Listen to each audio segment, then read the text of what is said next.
Welcome to Beauties and Beasties, the independent pest podcast for the UK.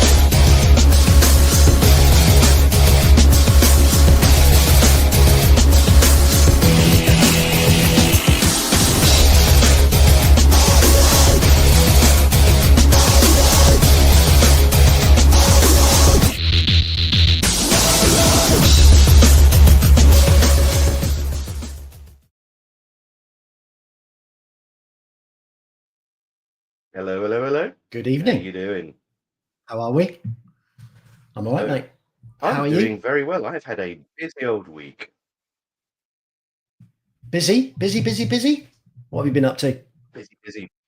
Oh, spent a couple of days down at the old factory in Widnes, which was very good. Had some international guests that I was talking to, so that went very, very well. That was all International. good fun. International, yes. Whoa. International man of mystery. Oh yes, global role, disappearing hither and yon, and people come to see me. So no, it's all good fun. It's been a good week, and of course, you didn't see me last week because, of all things, I lost my voice. Which doesn't necessarily make for a particularly good podcast co-host. So did it all go well last week? I tuned in, I listened for a little bit. It looked It like did you go had. well. Yeah, no, it's good. Yeah, it was a good podcast last week. Yeah, I quite enjoyed that. Yeah, reminiscing about the Rent-A-Kill days. I was about to say, we so many of our guests seem to have links back to the old Rent-A-Kill days. It's definitely it's a theme, isn't it? Is it just the It people that gave you us know? longevity. Longevity. We've got Jenny on for the first time in ages. Obviously, between two visits there. Anyone who doesn't know, Jenny is the host of Pestrogen podcast. So if you want to go and check out another excellent podcast out from the States, And I guess Pestrogen. I gather that she changed jobs as well from Orkin to Trio, I think. You're called Jenny, aren't you? Working for Trio now?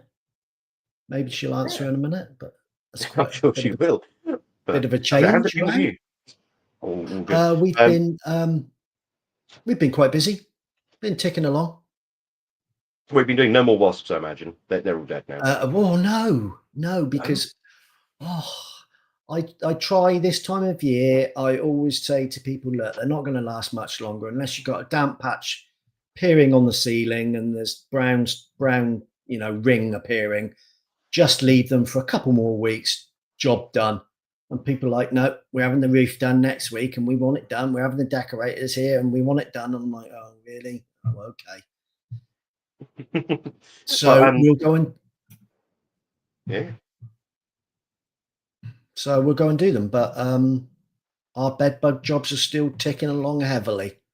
So You've got that massive bedbug contract still on, haven't you? I don't think I've ever seen one quite that bad, actually. It was pretty dire. Yeah, there must have been well, I didn't see it because I wasn't there, but I think there probably must have been best side of 800, 1,000 dead on the floor.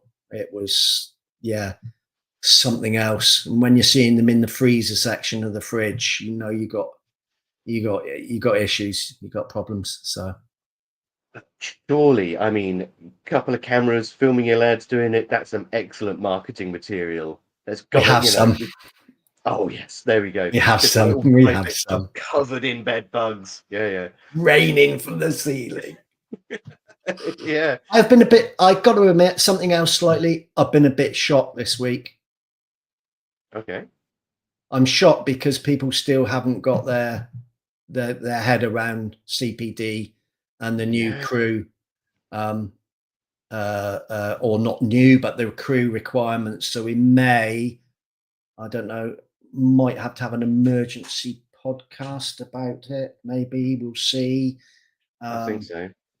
Because it's looking like people are still asking questions and quite confused. So maybe we'll see. We'll have a chat and see Oh no, what's I happening. definitely think that we should do one because I've been seeing that on the forums as well, and it's a terrifying sort of like state of affairs, isn't it? That I mean, Yeah. and it does kind of sort of like beg the question, which is how do we talk to our industry? Because let's be very blunt about this. This has not been hidden under a rock. This has not been something that people have talked about in hushed tones. You've had both the trade associations, you've had crew, you've had the distributors, all sort of like making a big Shouting. noise about this and shouting about it. And it's not that complicated. There's even a nice little flow chart. Have you done this? No, then do that. And it's there in black and white. So it's really scary to think that some people are have somehow missed it. I'm not saying it on purpose. Down the track, 8 weeks. 8 weeks. Yeah, Well, that's it. but It would be interesting to see how well the point of sales, and definitely all of the professional distributors will be on it very, very sort of like quickly. And I'm sure anyone that's bought anything in the last couple of weeks will have been getting a notice with their orders saying, just to let you know, on your next order, this is going to be something. So, in the comments, guys and gals, who's still unsure as to what they need to do come January the 1st in 2026? Just drop us a line in the chat just to see how you're doing with that. But I mean, you've got all yours done, haven't you? I mean, oh yeah, yeah. yeah. We had to have ours done ages ago. Yeah, we did ours because I knew it's going to be an absolute, for want of a better word, shit show. If Mhm. everybody's going to be you've got 8 weeks. If everybody's going to be starting to go, oh, I need my points. I need my points. And of course, there's the question to ask: how many points do you need if you join now or on December the 10th? No Why is it a comment. question? You should still need the same amount, surely, because it's an annual Uh, amount. I perhaps have heard differently. Right, are you hearing from the crew points? If you join on in December, what you saying No, that we not the need crew more? points, but the rest of the CPD points, the other Oh, right, for 17. the trade association points. Are you saying it's prorated if you join in December? But the issue is, isn't it? Crew says that you need to be part of a CPD scheme, a Yep. recognized CPD scheme. Yep. Okay. So to be part of that scheme, how many points do you need? Depends on the scheme you're in, doesn't it? We'll leave that for the emergency podcast. We'll leave that for the emergency podcast. Yes, absolutely. But yeah, anyone who's listening to this either live tonight or as you're listening back to it on Monday, absolutely. If you have any questions, reach out. Either to us, not the most reliable sources of information out there, but certainly to your trade associations. And if you're not a member of a trade association, ask yourself why. And then secondly, if that question is I don't want to, that's absolutely fine. Speak to your distributors. They will have access to those courses that you can either sit and it doesn't cost the world. It's not a big money-making scheme. It's not the Illuminati out to steal every last penny. I Before you say I'll that, save it. I'll save it because don't say that. I did some sums. You did some sums. Right, do you want to know something very quickly, Sam? Why? Well, the last word in this. But I know someone who works in construction, and it's not even in construction where you're talking about building big buildings. They work in the landscaping part of construction, so laying turf, planting flowers, box hedges, hedgerows, trees, bits and bobs like that. So not a huge amount of risk, but it's still technically in the construction industry. They pay, for their affiliations, for their tickets. So they have, in construction, it's tickets to operate certain bits of machinery. So the tickets to get their staff to operate things like chainsaws or ride-on lawnmowers or bits and bobs like that. Small outfit that only covers the southeast of England and the southwest of England and a little bit up into the Midlands. So not a national, but sort of like moderately sized company. They're looking on average at about 20K's worth of affiliations, of insurances, of subs, of getting your chairs, getting the rest of it all sorted. And that's just to put down plants in new build houses and then to go back 6 months later and make sure that all of those plants are fit and healthy and watered and fertilized. And we sit here and everyone's absolutely losing their proverbial over having to potentially pay £150 every 5 years or paying £50 every year for a couple of hours courses that you can find online and do everything. It really does beg the question that we don't quite know how well we've got it in this industry sometimes, and that's landscaping. Shall we see how it's done in Denmark? Let's see how. Yeah, I think that's definitely a very good question. So with that, do you want to bring our guest to the table? Certainly. Tonight we're welcoming Anne Charlotte Heiberg from Denmark. Hi. Hello. Hello. Hello. Hi, Anne. Do we call you Anne Charlotte or just Anne? Oh, just Anne. Anne Okay. it's easier. It's easier. So Welcome. yeah. Thank you. So tell us how you managed to get yourself to where you are now. I hardly can't think that you worked all the way through school thinking, I want to be in pest control. Definitely not. No, definitely not. Yeah, well, actually, I remember. No, I was thinking about how did I actually end up here.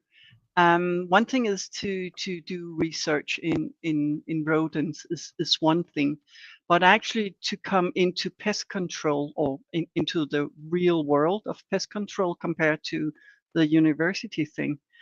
But actually, I'm a biologist. No surprise, I'm a biologist by education, and I actually thought I was not. I've been working with whales in old days. I worked with minke whales, now population genetics, and I'm population genetics into population genetics, and I never thought. And I remember when I finished my master thesis or master's degree, I always said, I'm never going to touch plants and I'm never going to touch genetics. And my first job was actually within genetics with, this barley, the small cereals you use for brewing beers.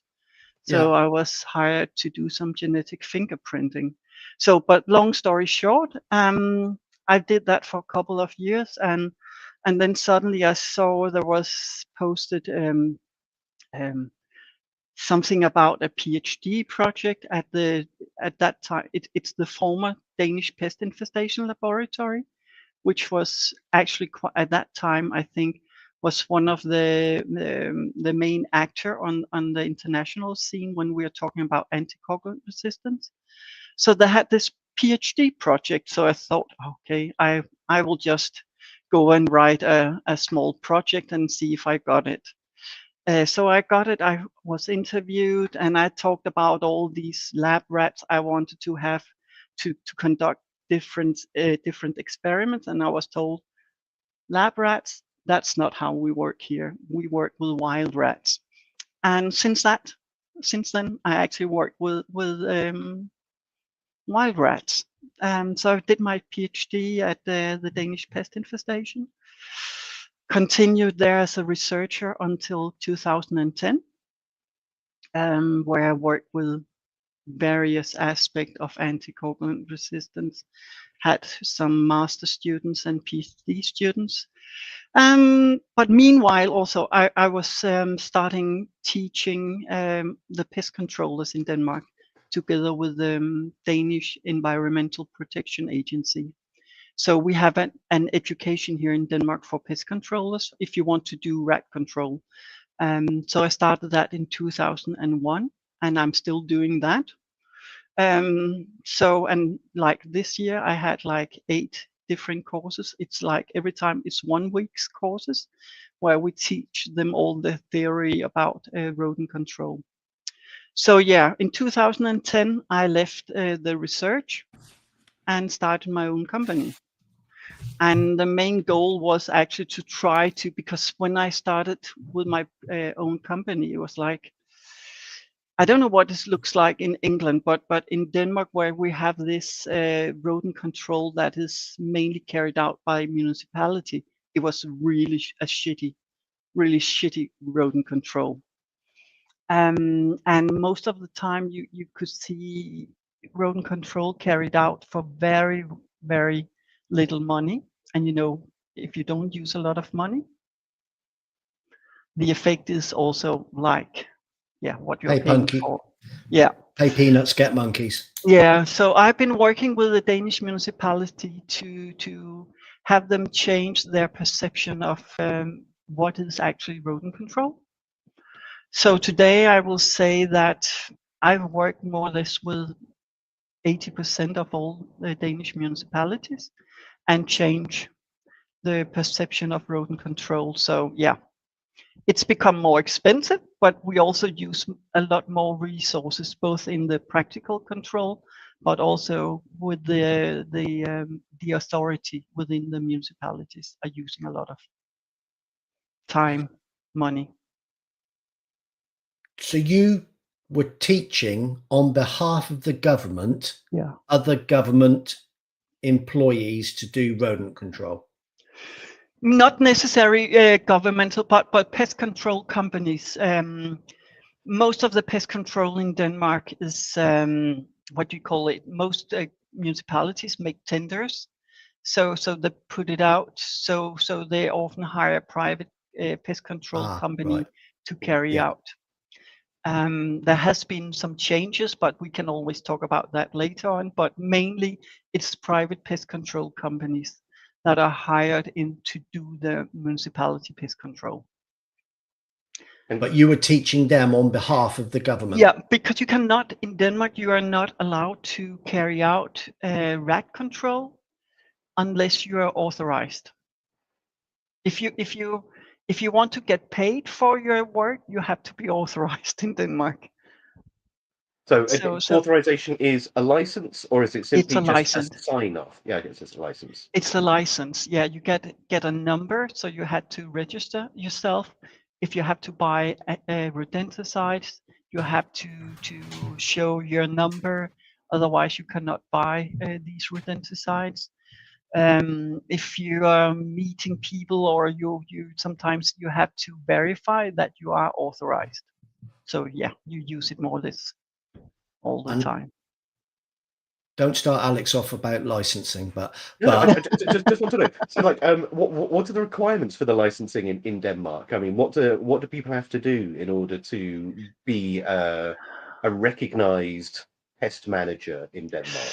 Well, when you're dealing with like bed bugs or cockroaches and everything, you don't have to do anything because there's no, well, so far we don't have any education in that, but there will be, I think, next year. They are actually planning at the governmental level together with the pest control organization to make education for insect control.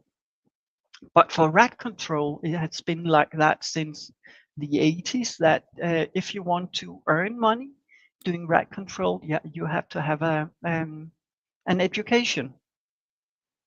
do you have to do a test? You have to do eventually, yeah, you have an exam in the end, like at the end of the course, like they have to be, listening to me and my colleagues for like 4 to 5 days. And after that, they will have a test, an exam, and then you have to renew your authorization every 5 years. And do you have to do any sort of like continual development, any learning between those 5 years? So each year, do you have to show that you're keeping up? So And no, that's it's why, just every 5 years. because when I got my license or authorization, it was like lifelong. It was lifelong, but now the legislation has been changed. So now you at least have to do like every 5 years. You have to renew it. You have to go through not everything again, but you have to go through the legislation. What change? How are you going to handle rodenticide now compared to like 10 or 15 or 20 years ago? So would you have to do, so to get that license, you have to do 5 days in the classroom followed by an exam? Yeah. And And how before much that, would that cost? that will normally cost around, well, in pound, about £2,000. I think, yeah, equals about £2,000. It's interesting to see the similarities between that, because To be fair, that's roughly about the same amount that you pay in the UK, about £1,000 for our 5-day course. Yeah. But we do CPD every year, Yeah. 20 hours worth, which is probably about £200 a year at minimum. Or if you do a couple more courses, let's call it 300. Yeah. What are you about to say to you? But that's only rodent control. Yeah. This is That's only that's rodent 5 control. days on rodent control and you're £2,000. So it's Yeah. not like doing hours, which is a week to do everything. Yeah, like bed You're doing bugs, 5, cockroaches, flies, Yeah. and so actually, if you thought that you had to do your bed, you had to do rodents for £2,000, and then you've got to do another week doing insects and everything else for another £2,000. That's going to start ramping it up a bit, isn't it? But the big question is the pest managers in Denmark, do they think this is a good system or do they think this is a bad system? Does it stop rogue traders sneaking in there and people doing their job who shouldn't be doing their job? Does it allow for I think that, well, now they're actually planning to do the education also for insect control. And I think the pest control organization actually have been asking for it for quite, at least I think for the last 10 years or so. They asked for an education for insect control. So, and I think because we had this kind of education since the 80s at least, perhaps actually I think even at the end of the 70s. So I think it's just, you don't think about whether we are satisfied with it or not. It's just a requirement. You just do it. I was going to say, so if the government found you were, have they prosecuted anybody that was just buying stuff and slinging it about, or what would be the consequences? Well, I think the first 20 years I worked within rodent control, I never saw, well, perhaps I saw one losing their authorization. That meant they're out of business. But they have been they're becoming more serious about it. And in the last couple of years, we have seen a couple of pest controllers losing their license to practice. And more will come. And I think that is also something we're probably going to talk about because, we don't have yearly training, but all pest controls, when you carry out rodent control, you had to register everything online. So the municipalities, the local authorities can see, okay, you were using, if you were like, say, oh, this guy here, he has started using bromadiolone, that is not allowed. So they can actually contact this guy and say, well, you have to do it like this and this and this. So we use the digital registration for control as well. Of course, you can cheat on that, but sometimes that's what I'm doing in my work. Also, I do carry out a lot of control. So I do a lot of this on-site control, looking out to see if for different municipalities to see, are they actually doing what they are writing they're doing. So it's both, it is enforced, and that's one of the big worries that we've had. People in the UK, we're going to go through all these hoops. We're going to change the system. We're going to literally upset the apple cart, and at the end of it, what's actually changed? Well, those who are good law-abiding pest managers find their life being a little bit harder, and those who just want to skirt the system continue to do so. But you say that there is actually sort of like an effective enforcement, which I think that is what a lot of pest managers would. But if we were to go. But if you talk to people who have been into rodent control in Denmark like for 20 years, or if you meet one of the old guys, he will say, well, when I started here, I was allowed to do an efficient rodent control and I could just do what was necessary. And today I'm under all these regulation. I have to do this. I have to do that. I have to spend half of my time doing any kind of registrations instead of using my time for real rodent control. So they, of course, sometimes see a problem in it. But I can also, when I'm looking back to see what kind of control did we actually have, like before I started my own company. I'm one of the lucky guys. I don't have a lot of competition in Denmark. So when I started my work with the Danish municipalities, it was, as I started up saying, it was a shitty rodent control. It was like, here people were handed out rodenticides, and it's like, just here you have a bag of rodenticide, call me when you have a new problem. So it was like, we saw a lot of control, like carried out with only one visit. Like they came to visit, handed out the rodenticide, and never came back. So can you buy can members of the public go in a shop and buy stuff? And that's the difference from the UK to Denmark, because in Denmark you cannot buy any rodenticides unless you are authorized. And then you can say, well, it's the same if you go to Germany. None. So you can go to, like, if you say to Germany, like, or probably also in the UK, where you can buy, if you want to use Brodifacoum, for instance, then you probably have to be under your stewardship scheme or something like that. But anyway, in Denmark, because I can see, I'm also living in Spain, so I also have I can see what's happening in Spain, for instance. So I can go down in the supermarket and buying rodenticides, but that is only like these 27 ppm. We don't have that in Denmark. Well, if we have it, and when we eventually get it, it will still only be for authorized control. So you are not allowed to use any kind of rodenticides unless it's a professional in Denmark. So I think that's the main difference. So we don't have a public that is able to use it. So if I've got a rat in my house, yeah, in Denmark, yeah, you what call do I the do? municipality. You call the municipality. They have all the yeah, it's for free, because like every property owner in Denmark, every municipality, each year a municipality look at what their expenses on like for the local authority, if we have to hire a pest control company, how much money are we actually using for different kind of projects in one municipality. So the municipality go back and say, okay, we are going to need this kind of money, so they divide it on the different property owners. So let's say if you it was UK, your house is worth £1 million.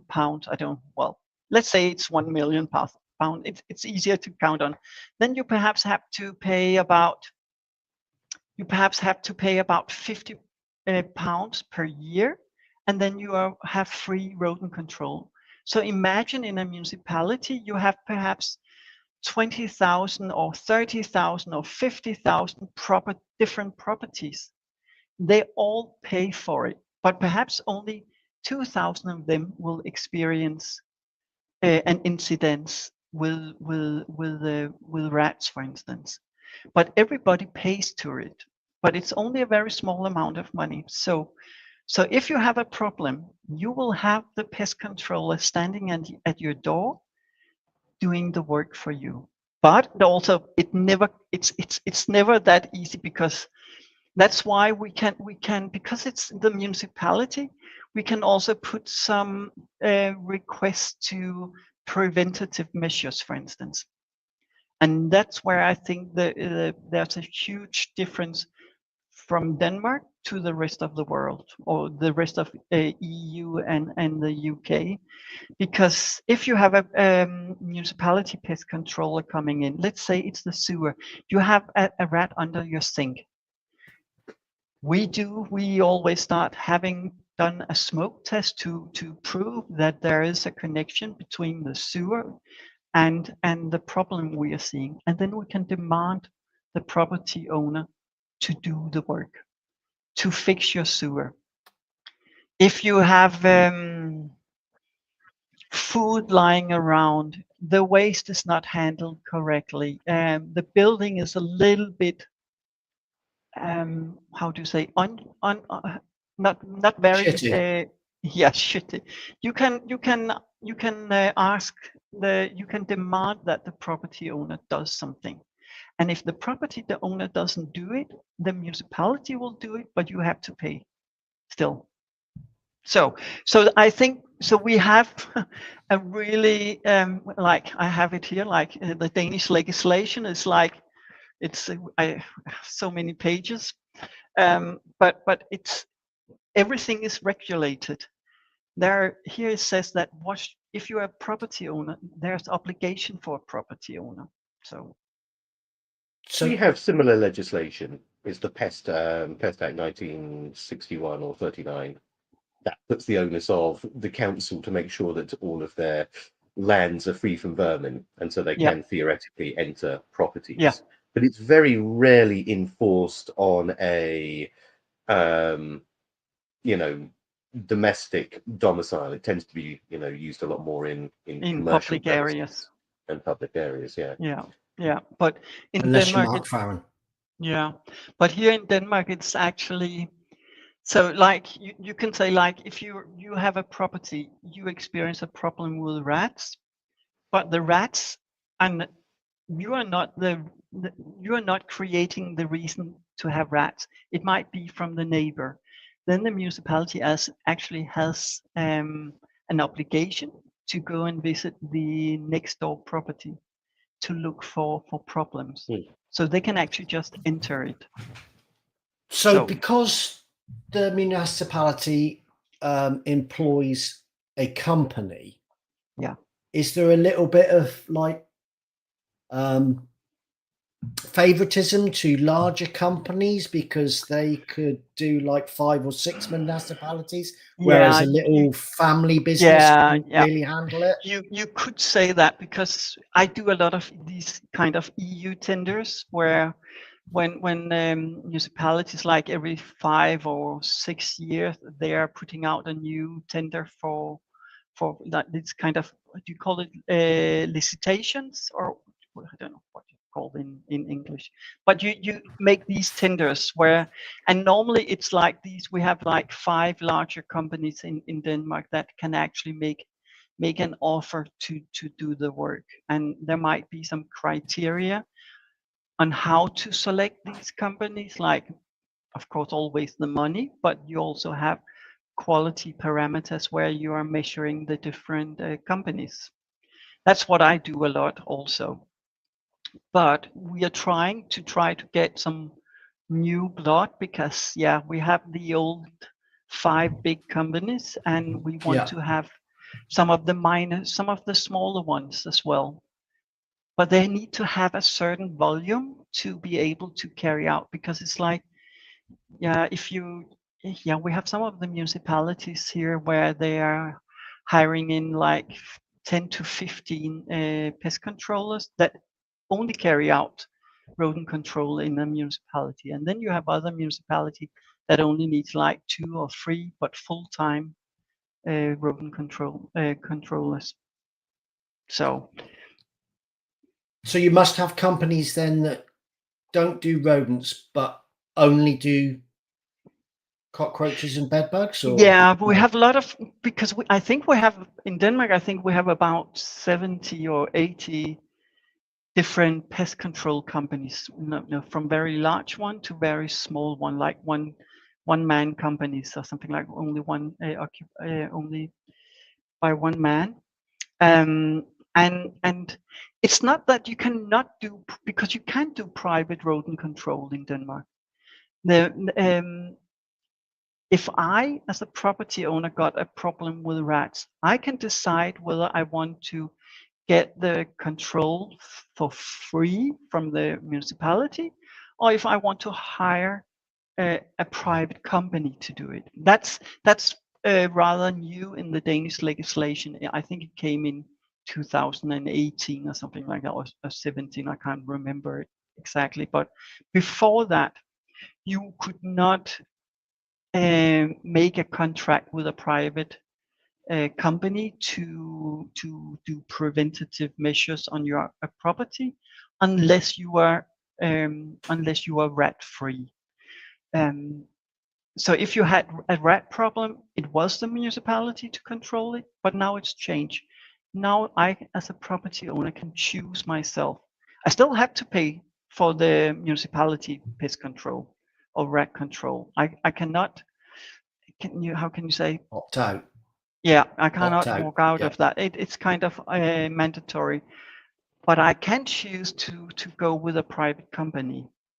And I will say that especially farmers or people who have met the municipality or have met the demands of the municipality, like, well, you have to fix your sewer. You cannot feed the birds in your garden like you're doing today. You have to stop all these kind of things.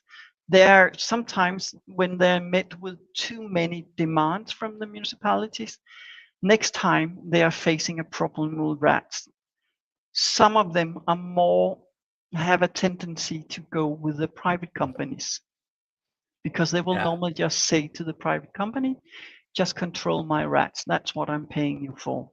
So don't put up any demands. But it's changing. It's changing. We have more and more private pest controllers that also demand something of their clients. So, well, if you don't want to do this, I don't want to have you as my client. So it is changing. I can see Alex is thinking. Yeah. I'm just listening. It's I'm just trying to get my head around how the system works and where we're going to be in relation to that. But no, I Yeah. mean, If we took it back, say we took it back 20 years when our councils or municipalities had pest control departments, we were much of the same. That's much the same, isn't it? We pay our rates, which is our house rates, and we used to have free pest control from the council, but that's all gone now. Well, more or less gone now. But you could still choose to use private people because you didn't want to wait 4 weeks for the council to come around and sort your rat out. So it was much the same in a way, really, wasn't it? I think, Alex, really. Yeah. Yeah, and that's it. I know we've got a bit of a sort of like an interesting relationship with our councils at the moment. A lot of our councils are also subsidised through council tax, so in a way, it's kind of the same. It's not it's not like someone ticks a box and says £20 of my council tax is going to be going each year to pest management. But the thing is the councils that do subsidise their pest control don't necessarily telegraph that the pest control is subsidised. So the private pest controllers are continually finding that they're having to push back. People will phone up and say, well, the council said I'll do this for £50, but you're trying to charge me £110 per visit. And so it's a very sort of like tricky situation. And if it was all one or all the other, then it would, the confusion would go away. But and how many I was going to say, how many municipalities are there? 98 in 98. Denmark. 98 municipalities. Yeah, we are not that big. We are not a big country. We are a little small country, like. But there's 360 councils in the UK. Okay, it's a lot. Yeah. But some of them might be. Yeah. We used to be 270 or something like that, but then in 2007 they merged a lot of the smaller municipalities. So now we only have these 98 municipalities.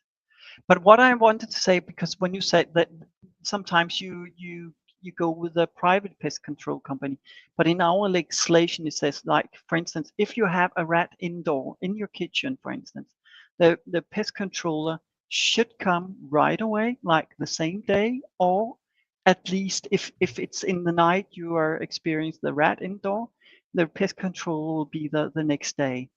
If it's rats outside or in other buildings than where you're living, or in an institution or in a school, there must be 8 days are the absolutely maximum for the first visit. So we have it all this controlled. So same day if it's rats, in what we call a critical notification, and for other notification there we have a maximum of 8 days before the first visit, but then you should have it. I think most of our councils have a job to answer the phone in the same day. Yeah, but because everything is online here, so when you make a notification here in Denmark, there is no municipality that is not digital.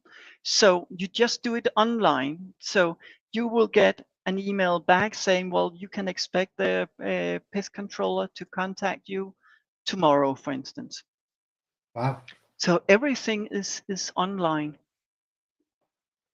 And you Wow. mentioned before all of the treatment reports are digitized and held centrally as well.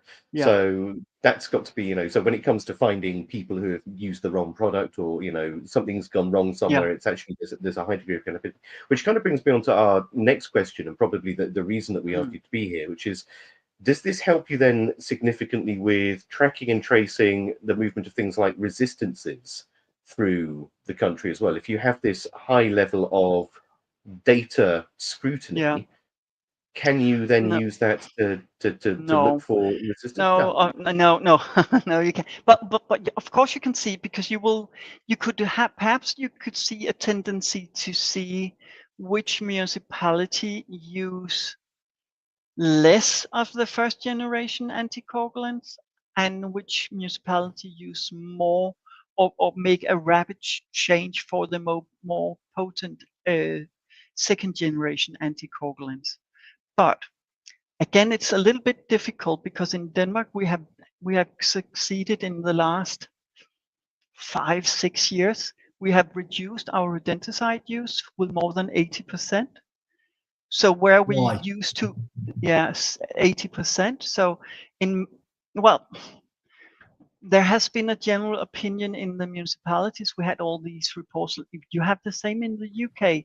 You have the secondary poisoning effects in the minor carnivores, or in your not vultures. How do you call you, raptors?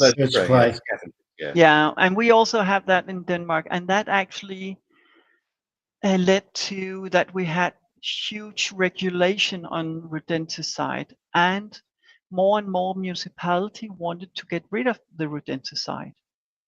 So we are trying.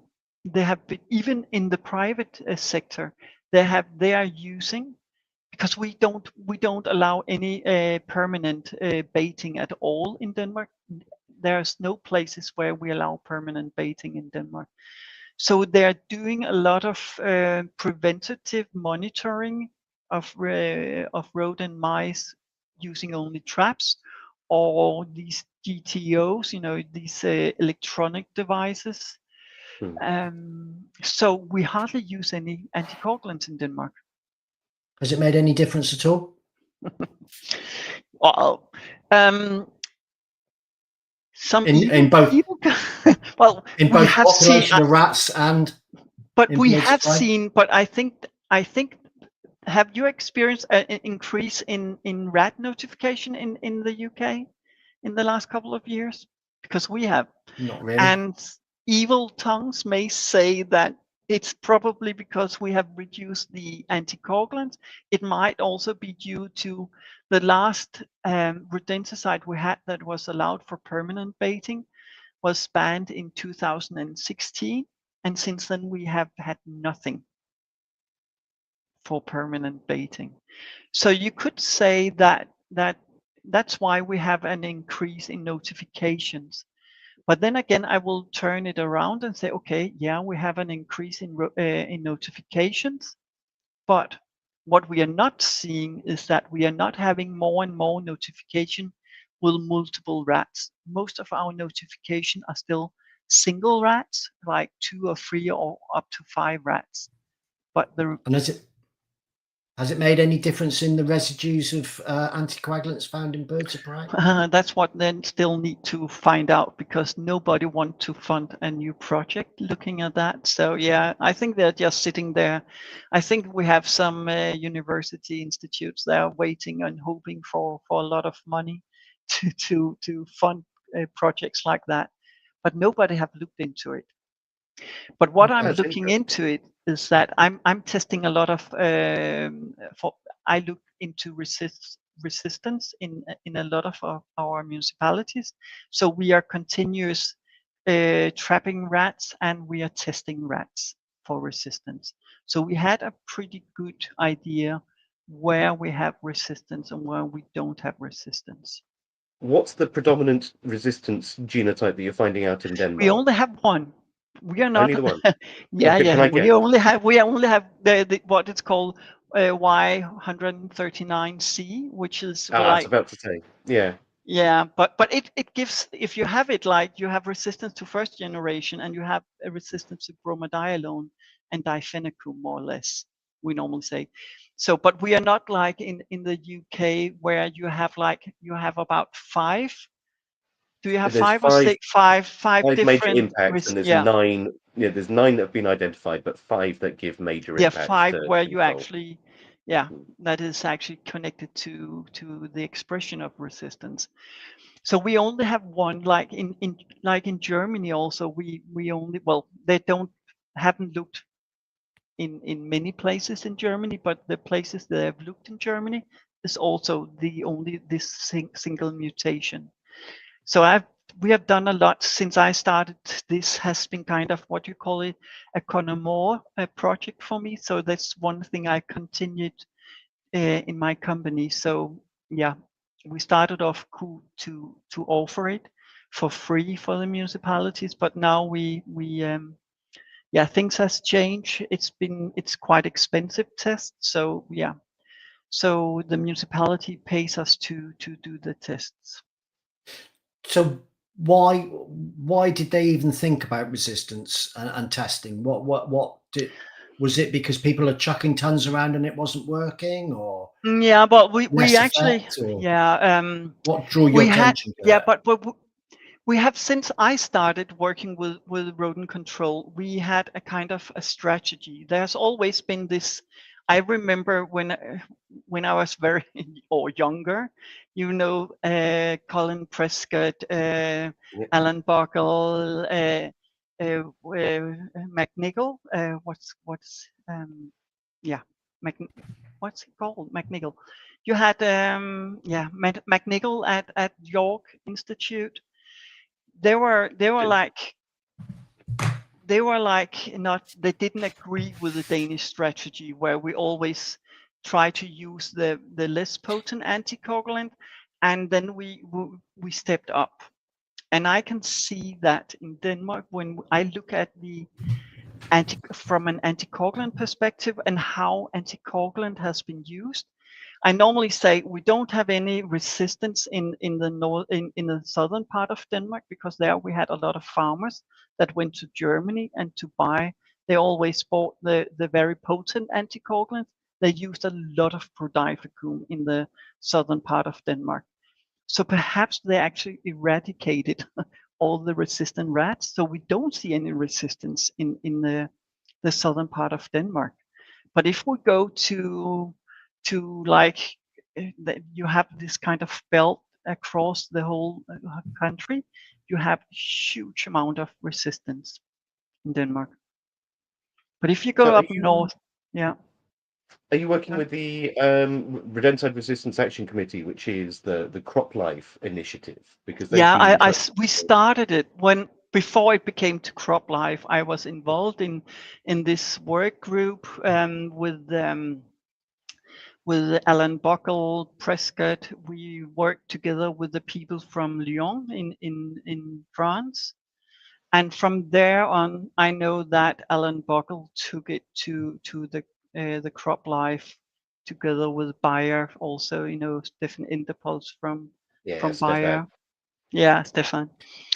So that went, I normally say it was the group of old angry men that went that way, and we we have us in Germany, Alexandra Esther and me. We were sitting in Denmark, and tried to work also with resistance.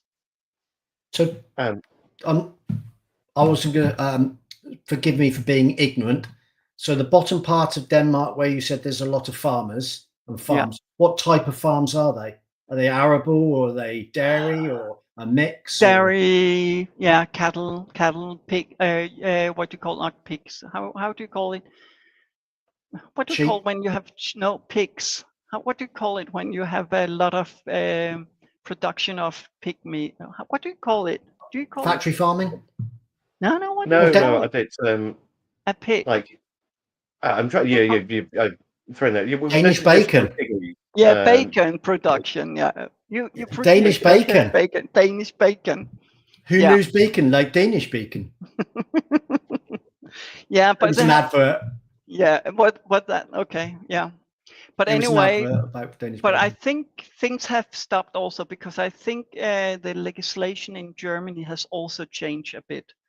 So in Germany, in Denmark, where we consider professional is only professional, you're only professional if you have an authorization, whereas in Germany, you are professional if you either are authorized or if you are a farmer, for instance.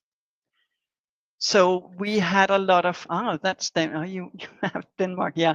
So where you see the two blue dots very near the German Flensburg. Flensburg is the German city, and in this area here, you have this is the resistant maps. Yeah. Because where you have all the yellow dots, I have a similar maps, but I know that Stefan sometimes asks me for my samples because we have quite a lot of samples, but he will get them when we have them published. But when you can see all the yellow colors on the map, that is highly resistant areas in Denmark. Yes. So I mean, do you get to go down to the pig farms and the dairy farms then and have a look at the rat populations there?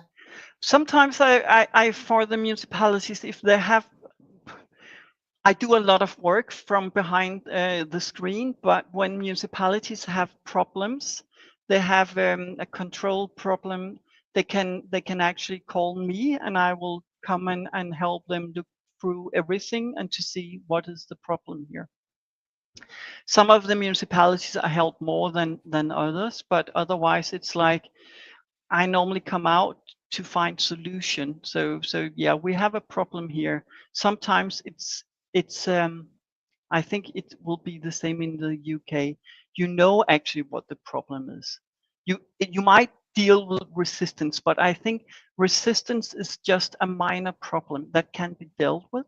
Normally, it's like you have access, a lot of fodder lying around. You have bad rodent proofing. You have piles of whatever lying around. So too many people blame resistance for the failure to control. Yeah, and I think resistant a problem? Yes, it is, but it's a minor problem. Yeah. And if you are able to identify the problem rather easily, or if you start actually do your work in a certain way, I heard you guys also talked about that you could have like these kind of workflow where you could say, okay, did you do that? Yes or no? Did you do this? Yes and no. And then you can work your way down and say, okay, if I can say yes to everything here, I might actually have a resistance problem. Yeah. But if I cannot say yes to all these questions, I might actually have to deal with the excess, how do you call it? Excess of fodder, like food, food lying around, housekeeping.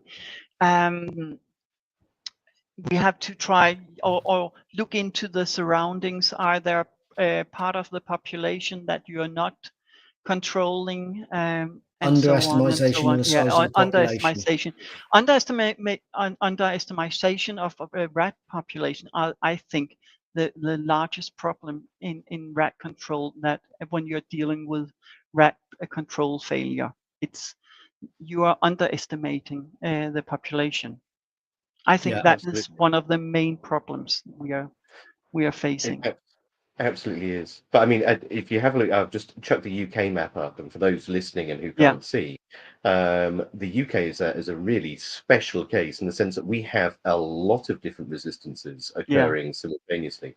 Not only that, we have found, and this is relatively unique to the UK, although I believe it's cropping up a place as well, we're starting to get hybrid resistances, and they're not just simply sort of like an animal with two heterozygous genes in it. These are homozygous animals which Yeah. have L120Q and Y139C, which doesn't mean they're just a little bit more resistant. I mean, these guys are Really eating heavily. rodifenone for breakfast and washing it down with difenacune. It's really crazy just how the UK is such a weird melting pot for Yeah. these resistances. Yeah. And before I put this down, just if anyone is interested in getting involved with resistance research in the UK, Crew is still running its resistance campaign. We've just redone our licenses with SASA. So SASA is going to be testing the samples.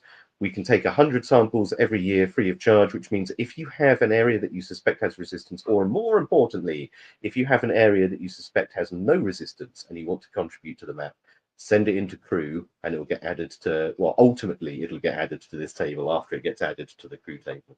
But I mean, that's one thing I want to just briefly mention, which is in resistance research, there is a heavy bias towards people reporting resistances over reporting non-resistances, because people only seem to put them in there when there's a problem, which gives us a big bias towards assuming that there is more resistance necessarily than there may be out there.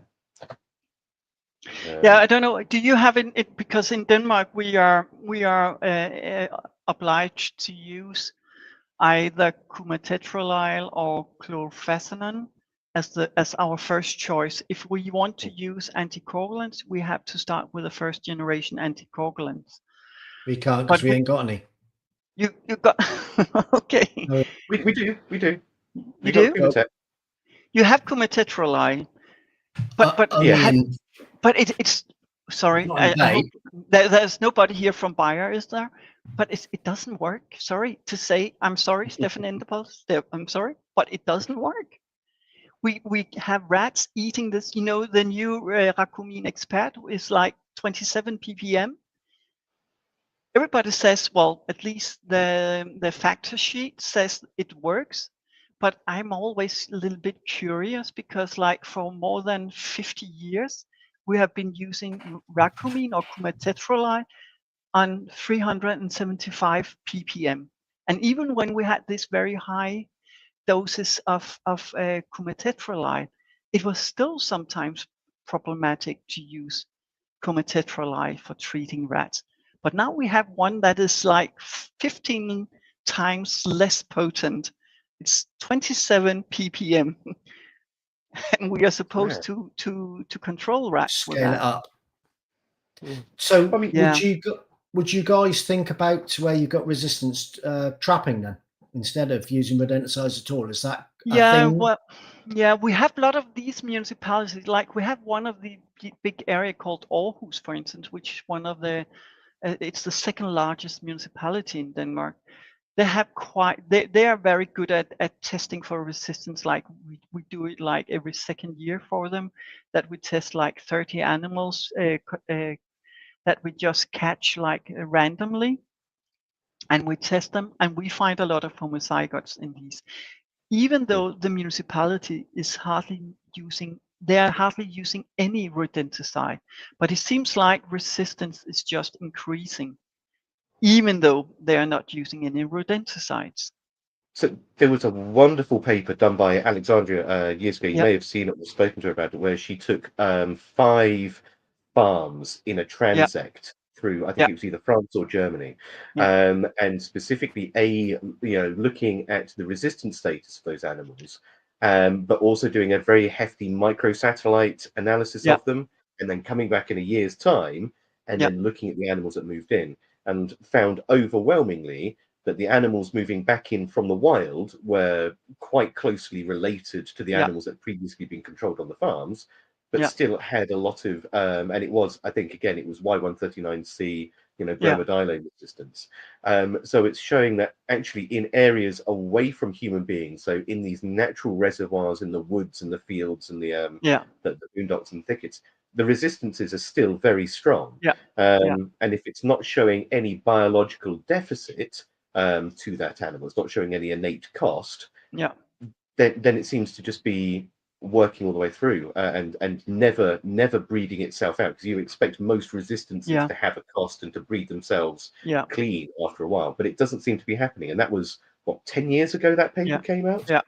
So yeah, that's absolutely mad. But I think also all our studies here shows that when you have the resistant individuals in a heterozygous state, their cost or the effect of having resistance is very, very small. So it stays in the populations because there are no drawbacks of having resistance for these animals in heterozygous states. What's the Yeah. typical ppm for second generation in Denmark? I can see the question is that it's 50 ppm for most. We of course have you call this dithiolon. Yeah. Dithiolon. I think it's probably the same in the UK. It's these 25 ppm, but otherwise it's 50 ppm in Denmark. Even for bromadiolone, it's 50 ppm. So yeah. Cool. Huh? That's about standard. I think that the world over, I think that's just But I at some think point. but they are changing. Like they want to have this commercial market. So you see chemical industry is trying to produce these these compounds that are less than 30 ppms to Yes. avoid. Yeah, that's really over here, is because that makes it an amateur use product rather than a professional use product. Yes and But no. are you following the EU legislation or the EU rules, or you could actually just do whatever you like? That came in prior to the UK's deviation from the EU. So that was, we dropped sub 25 ppm, and that was at the same time. It was a coincidence, but it was a happy coincidence that we brought in stricter laws on who can buy rodenticides. So two things happened simultaneously. Number one, we had a requirement for a separate class of rodenticides for general public users, untrained users, as you call them out in Europe. And simultaneously, a bit of research came out showing that warfarin, warfarin was linked to fetal warfarin syndrome, as you might imagine, or sodium warfarin, fetal warfarin syndrome. And because the second generation anticoagulants share the same mode of action, the same family group, despite the fact they're nearly not so bioavailable and there was no data to support it, anything above 30 ppm would have to carry a reprotoxic sign on the label. So the two things exploding heart. The exploding heart symbol, yes. The exploding heart, yeah. May cause damage to blood. Well, there you go. So yeah, the two things happened simultaneously, which meant that amateur use products, inverted commas, were sub 30 ppm, 25 for the ease of manufacture and maths, and anything above that became labeled as professional. And then we also added on caveats of pack size to that as well. So yeah, it all happened at the same time. It's two very different things. It just seemed to very, stars aligned and coincided in the same year. Same time. Yeah. But I think, like, I don't know, have you in the UK, for instance, because it's starting to be more popular in Denmark, they call calciferol, because we see it more and more. I have done a lot of work with our pest controllers too, because we had a lot of pest controller that was afraid of using cholecalciferol, and I've tried to. Why? Because there are no antidote.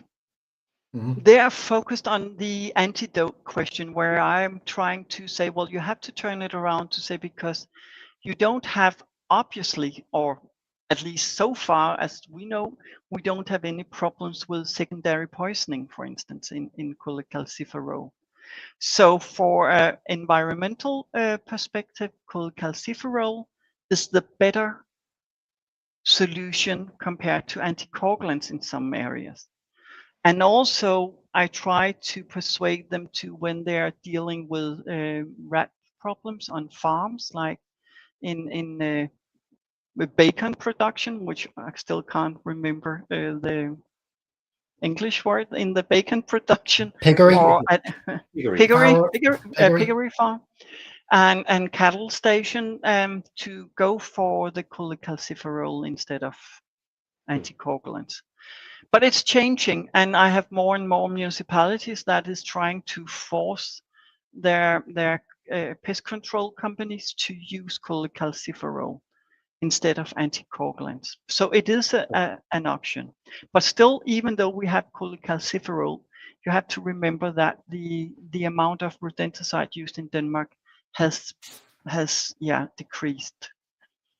Like, So I will mention something on behalf of both BSF and Bayer, that the antidote thing, absolutely 100% true. There is no antidote. But there is, for anyone who is listening to this and worried, there is a care regime that both BSF and Bayer put a lot of time and effort and money into. So it's not like you can just, if you have an accident, you turn around and say, well, that's it, walk Straight away. dog's head while it's There is dying. a very that's it. There is a very comprehensive care guide which will Yeah. significantly increase the chances of survival if it is followed correctly. Yeah.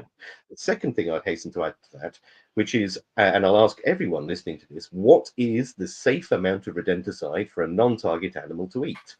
Be that an FGAR, an SGAR, a calciferol, and the answer is 0.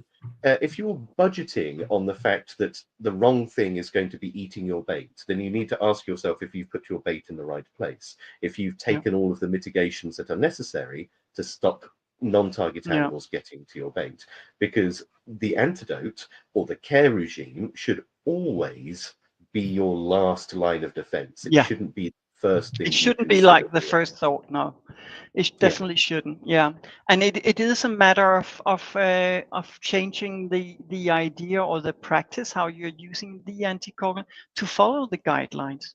Follow the guideline, do it safely, and hopefully you wouldn't come across problems with on-target poisoning. Yeah, I think. And it's a different tool at the end of the day, isn't it? It's almost like comparing apples to oranges. They're both fruit, ostensibly.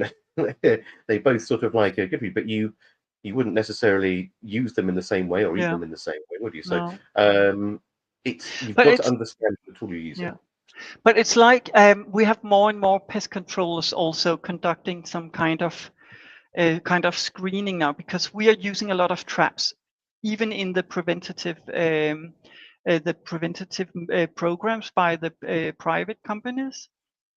And when you are using traps, you are seeing the effect of the traps, because we have a lot of non-target, like when you have rodenticide, if you have what do you call it? What's it called? It's not called porcupine. No, a hedgehog, for instance. Yeah, they might come into a bait station, but they will never eat the bait. But of course, they eat the slugs that have been eating the bait. But we see a lot of non-target species in our traps, which is not very nice. Of course, when we had the bait in there, you'd never see the non-target animals because they were long gone, or if they were eating of your baits or whatever, the effects of that. So of course, it's a problem also using traps. Yeah, we see quite a few birds in traps. Yeah. In bait boxes. But normally you can say, robins. well, robins like that also. We also have these, what do you call these snake? What do you call it in English? These black snakes with the 2 yellow dots. Salamanders. No. They're long. They're slow worm. Like. Grass snakes. Yeah, you call them grass snakes. It's let me get the Latin for you. Natrix, I think it is. Let me double check that. 2 yellow spots. They don't have 2 yellow spots, though, do they? 2 yellow spots. They do. They do definitely have 2 yellow spots on their collar. Fair The enough. Natrix. Yeah, Natrix. Yeah.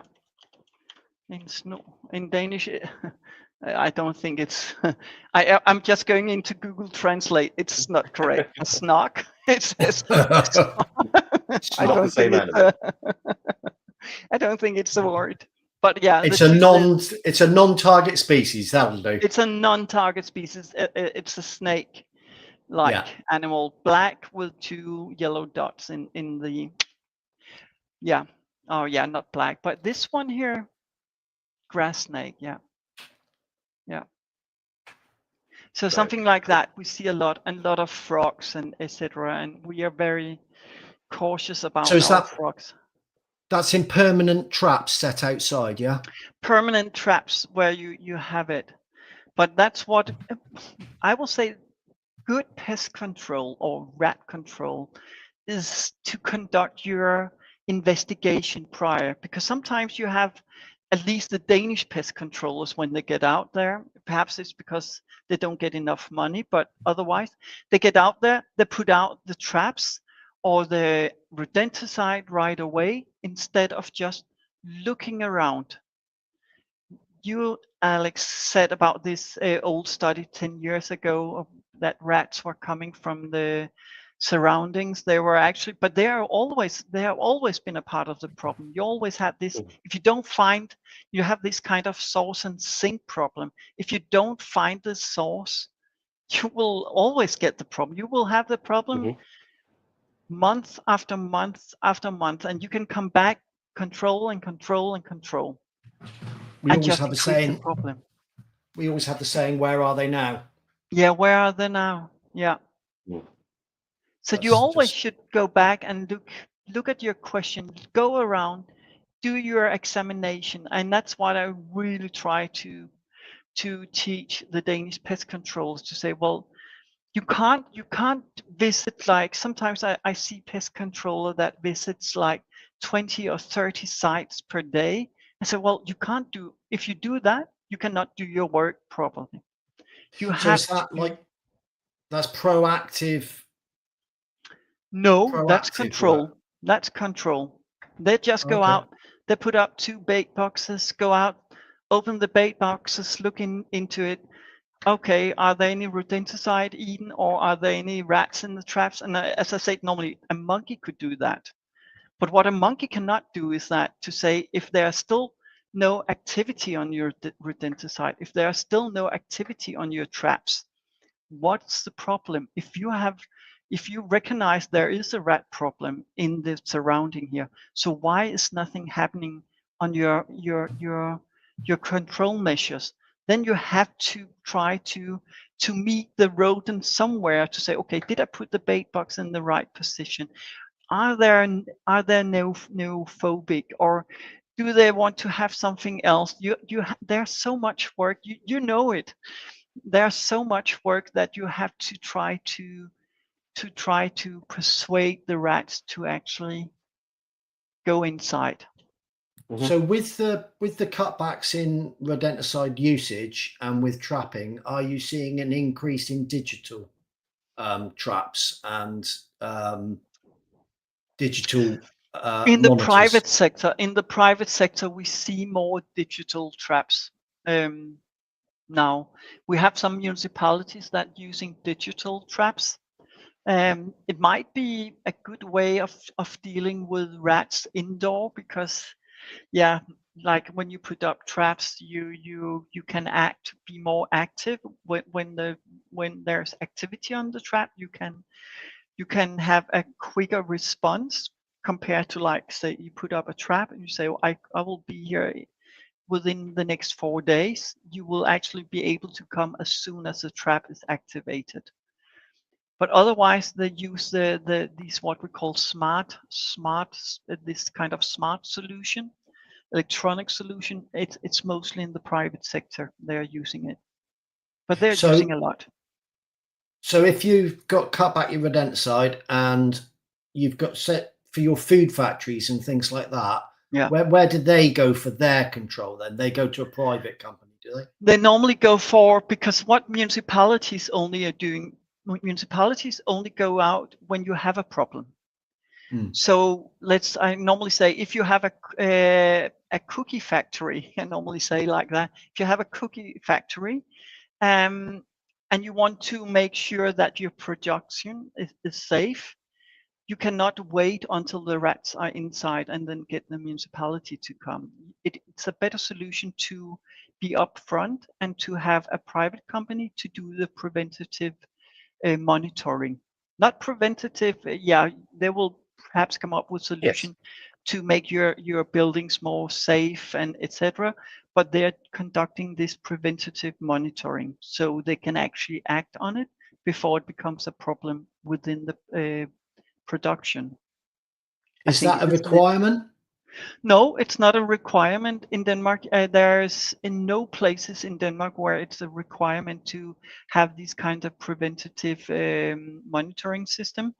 But you might be part of, like, if you are into dairy, or not dairy. What do you call it? Cows giving milk. Sorry, dairy. My English sometimes is really bad.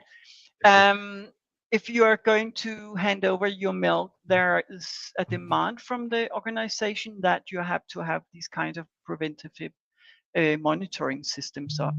If you produce eggs, for instance, they also have a huge kind of manual for that you have to follow to prevent pest coming into your production, etc. So yeah, you might be part of a production system that demands that you have some kind of contract, pest management, but there's there's no Danish legal demands on this kind of system. There's only a demand to have municipality to deal with problems when they arise. So if you were a food factory, yeah, and you had a problem, yeah, and you didn't do anything about it, who would be responsible for prosecuting you, or would it not even be against the law? No, because a food company or a vendor, a pizzeria, the cookie factory, all are responsible for making sure that pests are not entering their premises or their production. They can do that themselves, or they can try to make a contract with a company, but they are responsible. The company or the food company is responsible for ensuring that it will not happen. But if it does happen, and the food company doesn't take action on it, and the what is called the government finds out, environmental health. Yeah, if they find out, you will get a huge fine, for instance. But if they're saying, well, we have a rat problem or a mice problem or problems with cockroaches, but we have a pest company dealing with the problem, and the pest company also can make a report and say, well, we are doing this and this and this, and we have everything under control, then they will normally say, the authority will say, okay, we believe you, and they will not do anything. But if you don't do anything and the authority finds out, it's it's not too good. Yeah, it's good. Yeah, it's huge fines they're dealing out here. We are talking about a lot of money. Good. And they will force them to, and they will also force them to shut down for until the problem is solved. I think it's the same in the UK, isn't it? So we've got a couple of mechanisms in the UK. I mean, all food establishments have a duty of care under the Food Safety Act 1990 and the Food Safety Regulations 2006 to make sure that all of their premises and food are vermin-free. But on top of that, a lot of the one of the distributors and manufacturers will apply food standards, which are through either Tesco's or Marks and Spencer's or BCRS, which will specifically outline through those regulations how that should be achieved. And it will say something like, you must have a practical pest management program in place, which either they can do themselves or they'll bring someone else in, and it all has to be based on risk. Everything's moving to a risk-based model with that now. So it's quite an interesting way. They say how to do it, but you have to be able to justify why you're doing it. You know, if you're coming back once a year, you need to be able to justify that. Well, you know, it's the food manufacturing is suborbital, and you know, it's moving too fast for anything to latch onto. And with that, or you need to justify that you're coming back every other week because the risk's high because you're next to you know a waste transfer site with two railway lines going either side of it. So yeah. But what we also see in Denmark is there's a difference in quality, like in quality of what the private companies are offering, definitely. Do you have trade associations in Denmark? Do you Sorry? have do you have trade associations? Like, is there the Denmark Pest Technicians Association? Yeah, or... we have an organization for pest control companies here in Denmark. I think only about half of them are members of this pest control organization. Is it considered a good thing? Do people? Does it add an air of sort of like legitimacy or competency to the people using it? No, I should be careful about what I'm saying here, but I normally say it's a kind of. No, I should be really careful here. Yeah, it's a little bit. It's an interest organization, and it doesn't. The organization doesn't act on like if they have members that is shit. Yeah, that is shit. Unethically acting in unethically, there are no consequences of it, for instance. And I think some of the minor companies that it's not part of them, either because they don't want to pay for it for the membership, or perhaps they don't feel they are heard within this organization because it's run by the major companies. They are like the big boys. The big boys, yeah. If you look at the chairman and the next chairman and the next again, it's like you will see Rentokil, Mortelin, and whatever, all the big companies. So do you have the big five companies in Denmark are the same as the big five companies anywhere? we only have Anticimex and Rentokil as the international players in Denmark. Then we have a big serious a Danish company called Mortelin, which is one of the biggest companies.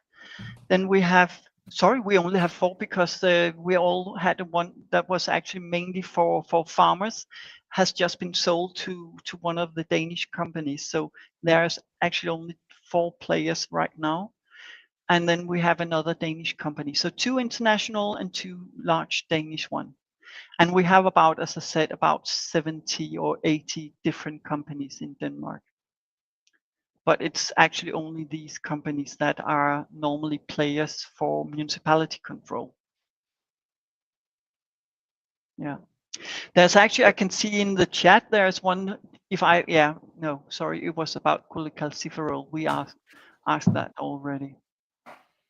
And just sorry, did you just say there's only 80 companies? 80 companies, yeah. About that is registered at the DEPA, the environmental agency, have registered, I think, around about 80 companies or something like that. Because that's mad. Because I've just done a quick Google there. UK is about 6 times the size of Denmark. Yeah. So it's slightly larger. But whereas we're 6 times the size, with that, I mean, each of the trade associations each accounts for, I think at the last figures they put out, you know, it was between 500 and 600 a piece, you know, different member companies, a lot of overlap within each of those, plus the ones that aren't associated. So let's say at a conservative estimate, there's probably between 1,500 and 2,000 pest control companies in the UK. That's a lot, you know, that's not 6 times more than 80, is it? Yeah, but I think could the question or could the reason be that in Denmark that rodent control, for instance, is mainly at the municipality level. So most of these pest control companies are dealing with various insects, mice also, but they are mainly on insects, because more or less rodent control in Denmark is more or less free for everybody to get. So I think, yeah, I don't think we have less pests in Denmark than you have in the UK. So it could be that because the municipality is responsible for such a huge part of our pest control. So Yeah, that is an interesting one. You know, a thought for the future, isn't it? yeah, Because that's a wild reduction in freedom of choice, let's say at the very least, to be yeah, able to sort of like choose that. Go We're on, in our Hugh. last 5 minutes. Oh, in yeah, our last 5 minutes. Okay, yeah. so which game? Before we get to our final three, we'll do my final favorite last question, which is we've been sitting here bombarding you with questions for the last hour and 20 minutes. We'll let you turn the tables on us now. Do you have a question, you know, from your perspective that you'd like to ask Hugh and I, you know, about pest management in Yeah. the UK? Yeah. Do Well, yeah, because always when I'm talking with Danish colleagues, sometimes here in Denmark, for instance, that's when we're dealing or talking about rodenticide use.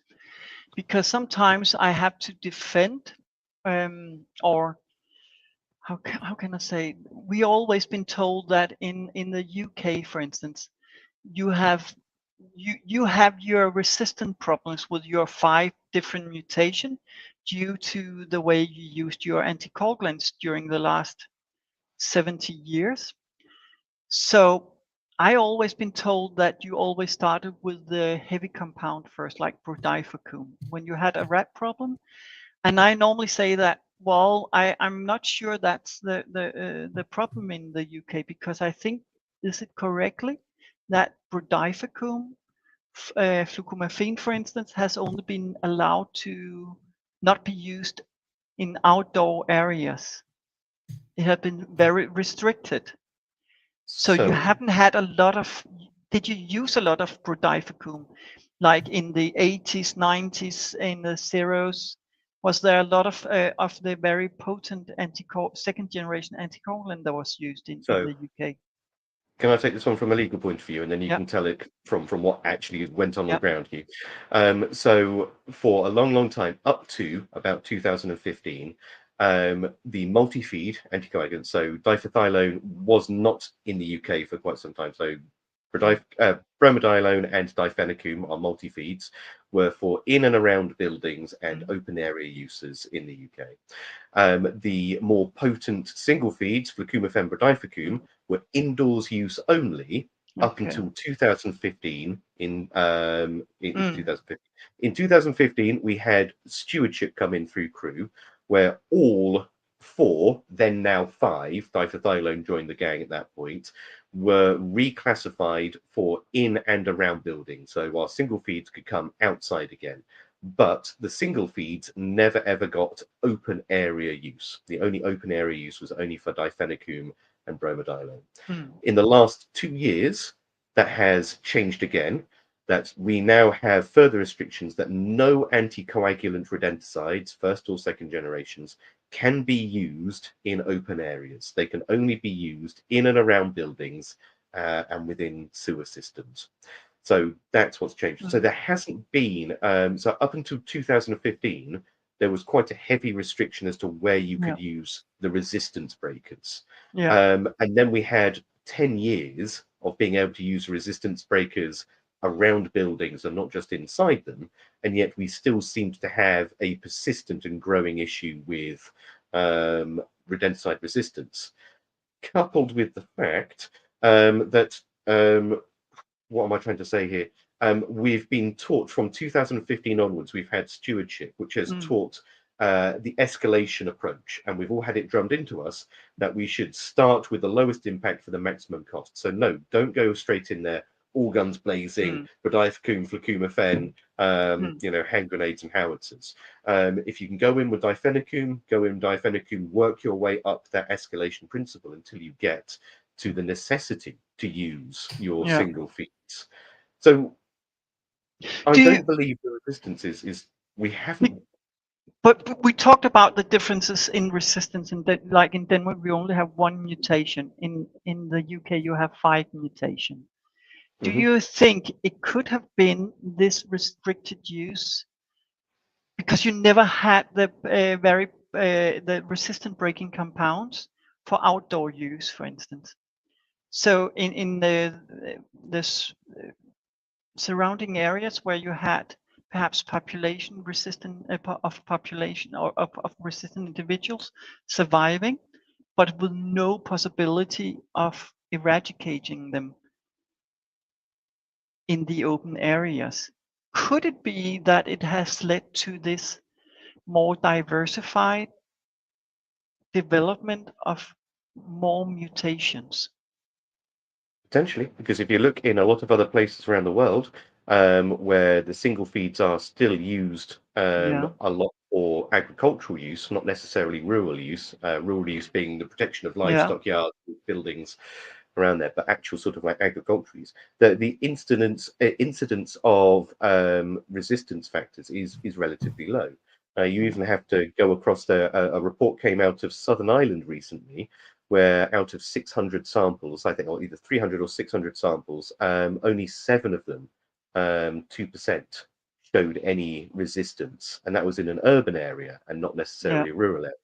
And still in Southern Ireland, there is a lot of single feed second generation users. That is their preferred use in rural areas. So the assumption might hold true there, that because that is their first port of call, that they have nipped resistance in the bud. Straight away. Yeah. But I think because that's what we have experienced in Denmark. I'm quite sure that because we have used Brodifacoum in certain parts of Denmark, we don't deal with resistant problems. Whereas the other ones where we try to take care of the environment, we do have resistant problems. It is a heady line to kind of walk, isn't it? Because it's very difficult to try and do both. Now we do have alternative compounds to our use these days. It's just going to take people to understand and adopt them in those areas before we actually see any significant change. But that would be my answer. You? Yeah.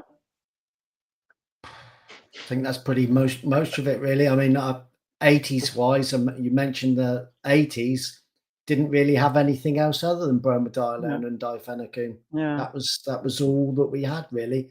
And us as a company, domestically in houses, we don't use rodenticide at all. No. We only trap. That's the same in Denmark. Yeah, we only trap inside. So our actual, and the other thing, of course, is where I live, we don't have resistance in this area at all. No. Is it just because you're not looking for it, or it's like when we don't. People say we don't have it? Is it because you're not looking, or if we don't have it? You don't have it. We don't have it. No. Hang on, let me double check that. Go on then. Unless you know what, you're right. There's no hits on the website. I could have sworn I saw a report recently that highlighted some resistances. Bit further away. Don't forget, we only do 25 miles of Wellington, Taunton. So well, it's because you've all got web feet and the rats. Yeah. And it's also the report from the pest controls. They're not experience problems with the resistance. Say again. So you say you don't have resistance, but are you sure all pest control here in your area? Sorry, in my area, my area. Other parts of the country, yes, but not where I live. Not just a matter of time. It's just 30, 40 miles. You should get some traps, Hugh. You should trap some rats, and you should send them off to Sasa via crew. Just prove me wrong. and also We- contribute to the wealth of science there. We do track quite a few. A lot.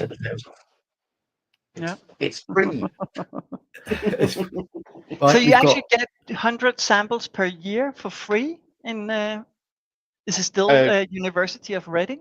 That's no, it moved out of the University of Reading, and then it moved to the APA, and then it moved from the APA to SASA. So it's had a bit of a bounce around. So I noticed a couple of people saying they sent samples and they hadn't heard back. Yeah, that would be because it has had a bounce around up and down the country, but it is now firmly entrenched with SASA in Scotland. So send it through, get your packs through Crew, sling it in the post, and it'll get sent free of charge up to SASA. So there we go. Okay. Right.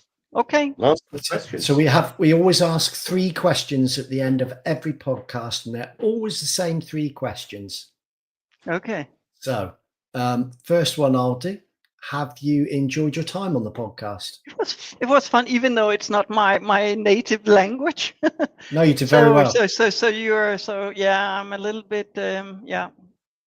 No, it's you wouldn't have known. We've had people from Britain talking on worse. Yeah, okay. But I enjoyed it. I enjoyed it more than I actually thought I would. Everybody says that. Everybody's like, "Oh, it's going to be terrible," and it was okay. It's okay, yeah. So we might have a bit of a have a bit of a translation issue here. So you better get this question right, Alex, because you always. I will do. Know. So I'm going to throw some slang at you here and hope that you understand. Can you give us a shameless plug? And by that, I mean, do you have a service or do you have a request? So if you were to ask a question of all of the pest controllers in Europe, something for them to do, something for them to buy, or something for them to get involved with, what would you like them to do? Use AC Heiberg. Of course. That's a shameless plug. Yeah. No, actually, I think I'm. Well, of course, I live of selling my expertise, but normally I just say to pest control, couldn't you just, for fucking sake, do your work properly? Do it right in the first way instead of having me to come and try to solve your problems. Excellent. So do it right the first time. And do the right the first time. That's a good request. I like that request. Yeah. And the last one is, if we were to have somebody else on, who would you like to see come on the podcast? Can you think of anybody? Yeah. Anybody in the world of pest control or anybody? Yeah. Do you know Romain Lesseur from France? No. I do. Easy Tech. Yeah. There you go. Yeah. He's. We'll ask. I could recommend Romain Lesseur. We'll give it a go. He speaks English, and so you don't have to. Yeah. So I don't think you have to speak French to him. Well, that'd be very hard for me. Yeah. So yeah, but it was nice. Awesome. Thank you very much indeed. Am I supposed just to go out and shut everything down, or no? You stay on. Alex will do the shutdown. Okay. Stay on. Say everybody say roll goodbye. The credits. So that's it. So yes, everyone who's listening, thank you very much for listening. Join us next week when we are going to be joined by. I can't remember. You've got I normally remember. We've got haven't we got our news edit next week. Our news update next week. Oh, excellent. Yes. So join us next week for our. I think it's next week. Oh no, we haven't. We've got Stephen Van Tassel from America, who's a wildlife specialist. Oh, excellent. So thank you very much. I've got so many going around in my head. Well, ladies and gentlemen, boys and girls, pest controllers of all ages, thank you very much, and we will see you next week. Bye. Thank you for listening to the Beauties and Beasties podcast.